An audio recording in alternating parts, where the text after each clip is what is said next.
again ask yourself that very simple question. How far have we come?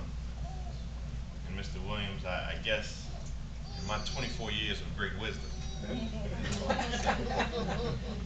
the answer to the question, how far have we come, is that we have made progress. But nevertheless, we still have yet a ways to go. So I guess that lays the foundation, and we need to switch gears just a little bit after we kind of quickly run through that simple question that I believe we all see the answer to. And now we must shift gears and answer the next simple question, which is, where do we go from here? Dr. Martin Luther King Jr. wrote a book that is arguably the best book that is under 100 pages. And the book was entitled, Where Do We Go From Here? But in that book, Dr. King gave us two choices. He gave us chaos or community.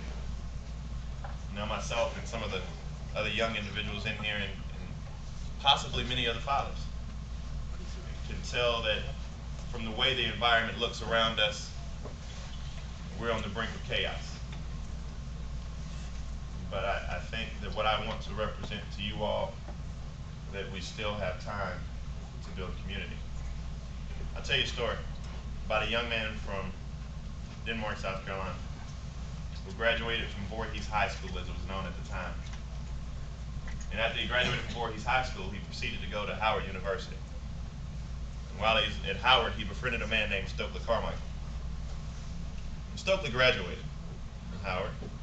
And the irony in this story is that after Stokely graduated, he encouraged this young man from Denmark to drop out of school.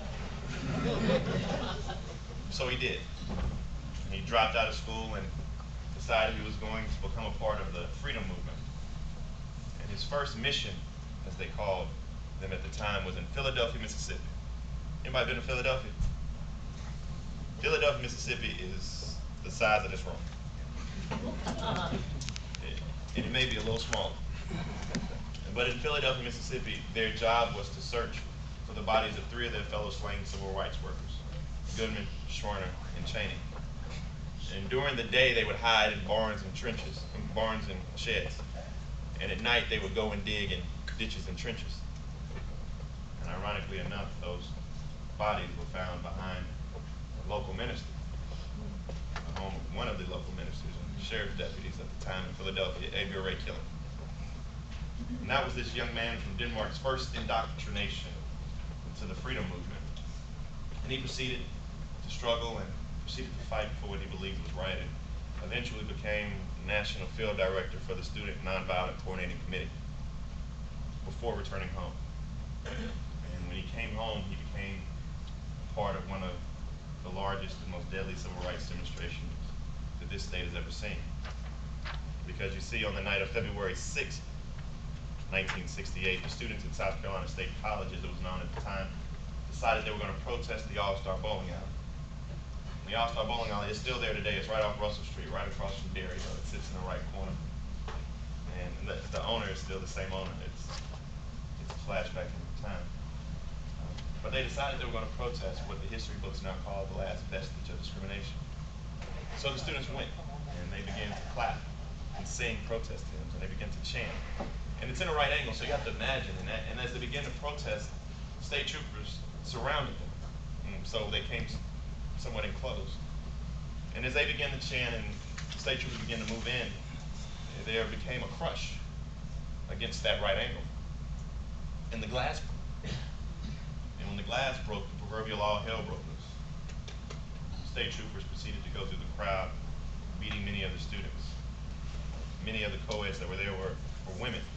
And they used not normal police batons, but they used batons that were about this long. And at the end of the baton, they had a leather rawhide whip. And John Stroman tells a story that he saw a young Emma McCain being held by two state troopers while another one beat her. And this was the night of the 6th, and the students had lacerations across their backs and their heads. And they had to go back to campus that night and heal their not only physical wounds, but their emotional wounds and their mental scars. So then came the day of the 7th. And I explain it when I talk to groups that for young people, I think we can kind of identify with this. It's kind of like when you're in the cafeteria and you know something's about to pop off. or you're outside the football game, and you like, Mama, let's go, because it's a little uneasy right now. And the tension is real thick. You know, the poets, they say the tension is so thick that you can cut it, and all of these elaborate adjectives and terms, but it was thick. But nothing happened. But then came the fateful day of February 1968, where the students of South Carolina State attempted to get the help of this young man from Denmark, South Carolina, who was back home at the time, and they organized a protest at the All-Star Bowling Alley again, except this time when state troopers came, they got the right idea. They went back to their campus. When they went back to their campus, they built this huge bonfire. And you can think about the embers just crackling, illuminating the darkness.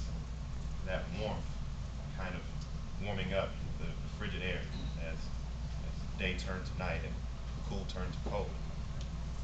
And then the South Carolina State Troopers, they lined up on Highway 601 in front of the campus and around the bonfire.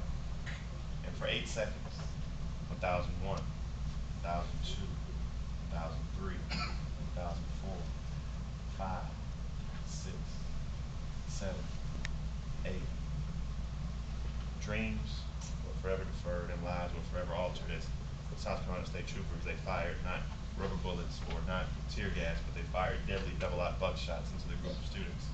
The same bullets we used to hunt and kill deer, wounding 28, and fatally wounding 3, Henry Smith, Samuel Hammond, and Delano Middleton. All of the students were shot in their backs, their buttocks, at the bottom of their feet, and the young man from Denmark, South Carolina, was actually shot in the shoulder that night, and they took him to the infirmary. And while he was at the infirmary, he was pointed out by the only black sheriff deputy in Orangeburg County at the time as that member of SNCC. He was arrested. He was arrested for the first and only time in this state's history. I-26 between Orangeburg and Columbia was completely blocked off. He was transported from Orangeburg County Prison to Columbia. And the charade goes on just a little bit more as he was charged with 5 felonies, looking at a maximum of 75 years. And during his trial, the South Carolina State Trooper asked for recess while he was on the witness stand because he had evidence, but he had to go back to Columbia to get it. When he went to Columbia, he came back to Orangeburg, South Carolina, and said it must have been lost, but he does remember this young man from Denmark standing on top of a fire truck, lighting a beacon saying, "Burn, baby, burn." And to this day, you can help me do some research, Mr. Brown, our legal scholar in the room. He became and is known as the only one-man riot in the history of this country. He was charged, convicted, and jailed for rioting. And he served a year in prison, and they add a little salt to injury. They housed him on death row. Just a little insult to injury. But when you look him in the face today, and you can see the wrinkles and you can see the scars of yesteryear. And you can see the shoulders, how they may lag a little bit from carrying the burden of a generation. And then you ask him, what's the greatest sacrifice you have to make? And he will tell you that the greatest sacrifice he had to make was not being in jail per se, or losing his freedom, but it was being in jail for the birth of his oldest daughter, or my oldest sister. Because this young man from Denmark, South Carolina, who grew up to be a civil rights hero, is my father, Dr. Cleveland Sellers. And the lessons that I learned from him, Henry Smith, Samuel Hammond, and Delano Middleton, and Goodman Schwerner, and Cheney, and Jimmy Lee Jackson, and Marion Barry, and Majeska Simpkins, and Septima Clark, and Medgar Evers, and Emmett Till, and Martin, Malcolm, and Rosa, is that the answer to the question, where do we go from here, simply lies in our ability to dream big and work hard. I know you probably thought it was going to be a little bit more profound than that, but to be completely honest, the answer lies within.